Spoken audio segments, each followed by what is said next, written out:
Cuando uno mira el deporte, suele estar acostumbrado a ver que más o menos siempre dominan los mismos continentes. En el caso del fútbol, normalmente dominan Europa y Sudamérica. En el básquet, América y Europa. Los africanos hacen lo propio en atletismo, pero no suele haber deportes en el que dominen los oceánicos. Sin tener un dominio total, el rugby es el deporte más extendido por Oceanía y el que más éxitos le ha dado. Vamos a conocer Oceanía a través del rugby. Ya hablamos de mucho más que Australia y Nueva Zelanda.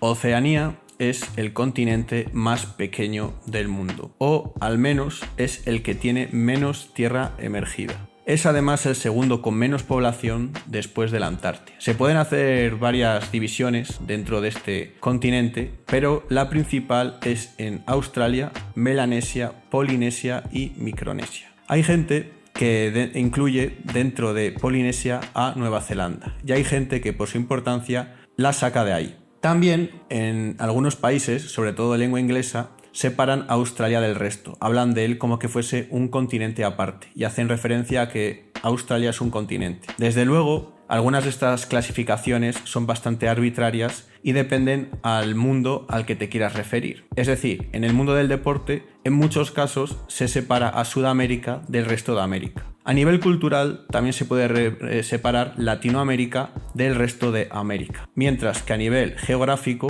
hay que hablar de América como un solo continente. El Océano Pacífico, más que un lugar para vivir, era una gigantesca zanja que separaba Asia de América. En cuanto llegaron los españoles a América y también poseyeron las islas de Filipinas, el océano se convirtió en una gigantesca ruta comercial en la que las islas que había diseminadas por todo el océano se convertían en piezas muy valiosas a la hora de tener puertos dentro de esta ruta comercial. Por tanto, las islas eran usadas como portaaviones gigantes donde los distintos países interesados dejaban tropas para asegurarse de que estas rutas comerciales no sufrían ningún tipo de contratiempo. Antes de que llegasen los europeos y los americanos a estas islas, ya había pueblos en la mayoría de estas islas, que llevaban allí, en algunos casos, siglos. Estos pueblos desarrollaron una serie de culturas muy distintas a cualquier otra, con un folclore muy distinto y con una relación muy especial con el mar,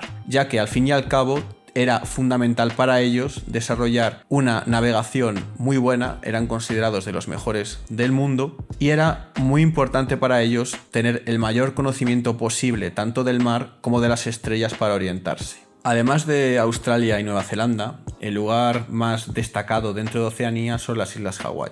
Pero hoy no vamos a hablar de ellas porque tienen unas dinámicas muy diferentes ligadas más a Estados Unidos, país del que forman parte íntegra como Estado. Los países que son considerados Oceanía ahora mismo son Fiji, Kiribati, Islas Marshall, Islas Salomón, Micronesia, Nauru, Palaos, Papúa, Samoa, Tonga, Tuvalu y Vanuatu. Además de estos países, también hay que mencionar a otros que no son independientes y que forman parte de otros países. Por ejemplo, las Islas Pitcairn, que es el considerado país, aunque no es un país realmente, más pequeño del mundo, que son británicas, Nueva Caledonia y Polinesia Francesa, que lógicamente pertenecen a Francia, o Guam y Samoa Americana, que pertenecen a Estados Unidos. Una vez contado esto, ahora sí, vamos con el deporte. Como es lógico, Oceanía es el continente con menos medallas en los Juegos Olímpicos. El aro azul, es decir, Oceanía, no suele destacar más allá de lo que consigan Australia y Nueva Zelanda, que suele ser, por ejemplo, en natación.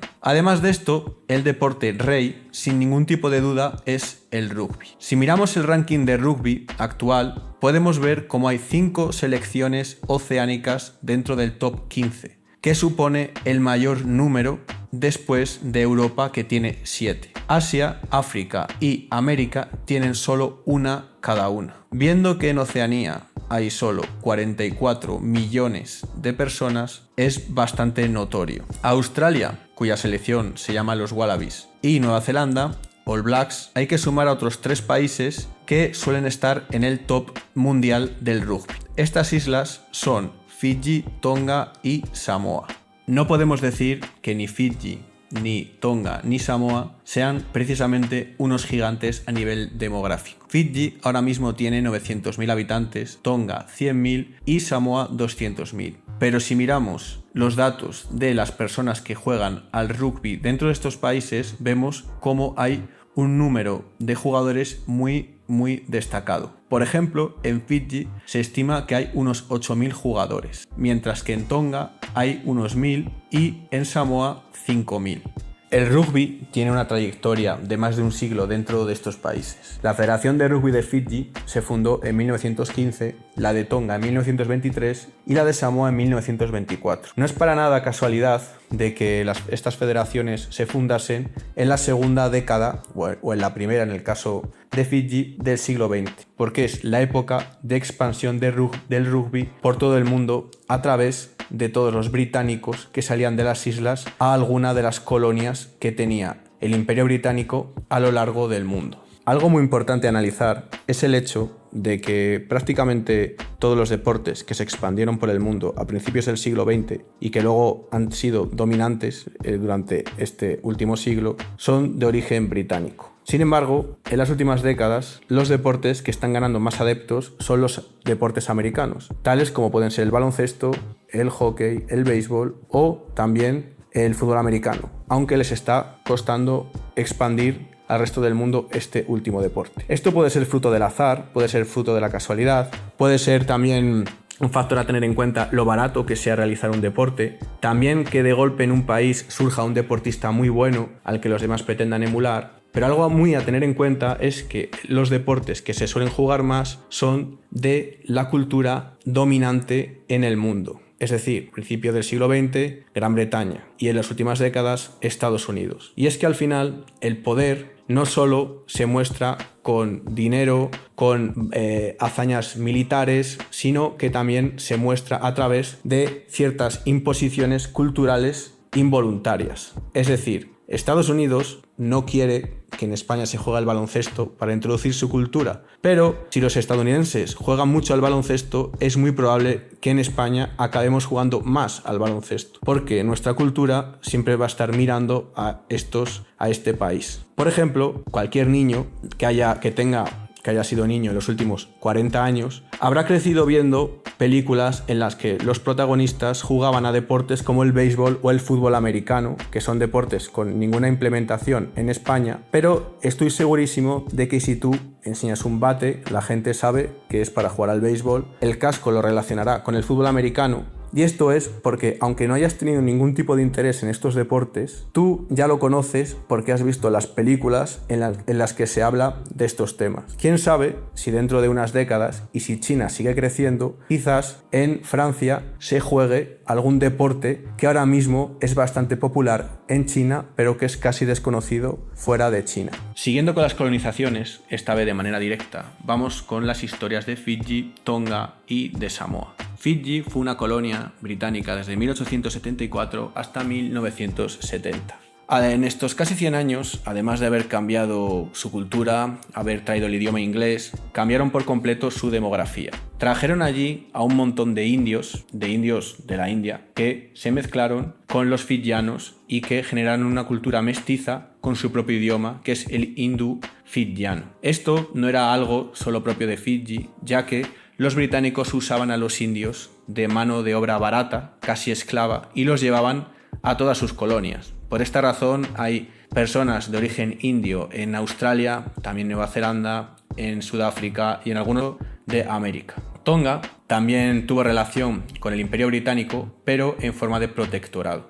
Tenía un régimen monárquico y desde 1900 fueron protectorado británico, hasta su independencia en 1970. Tonga tuvo cierta importancia en la Primera y Segunda Guerra Mundial, ya que por allí estaba el ejército británico y también el estadounidense. Era un país bastante más homogéneo que Fiyi, aunque en los últimos años han llegado chinos, ya que el gobierno de Tonga, como parte de una serie de medidas para aumentar su población, ofrecía la nacionalidad a algunos habitantes chinos y de Hong Kong que les interesase. La historia de Samoa es un poquito más complicada. Fue independiente en 1962, pero de Nueva Zelanda. Y antes pasaron por allí alemanes, británicos y estadounidenses. De hecho, los propios estadounidenses todavía poseen parte del archipiélago. que se llama Samoa Americana, que aunque no es un estado de Estados Unidos, sí es una propiedad suya y aunque tienen sus propias instituciones, ellos tienen cierto grado de independencia y tienen sus propias instituciones. La particularidad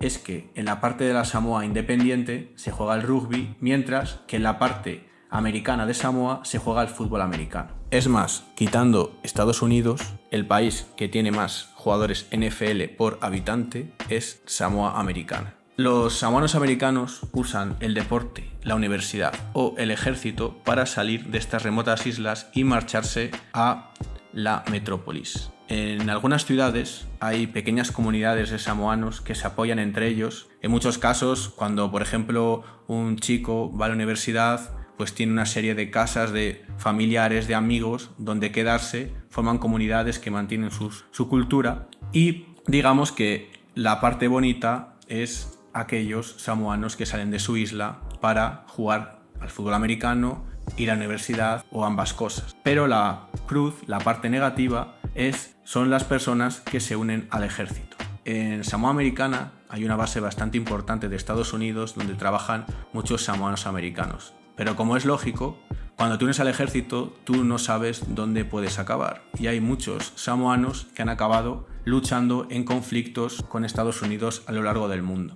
El porcentaje de samoanos dentro del ejército de Estados Unidos es bastante bajo, es mínimo, pero en números relativos el porcentaje de muertes de los samoanos americanos es mayor que el de cualquier otro territorio dentro del ejército de Estados Unidos. Esto, desde luego, que es una gran tragedia nacional porque, repito, es un territorio con muy poca población y en estos territorios cualquier muerte, cualquier tragedia es bastante reseñable. Lo mismo podría pasar dentro de una ciudad, en un pueblo, donde al fin y al cabo no todos se conocen, pero sí entre todos pueden tener cierta relación.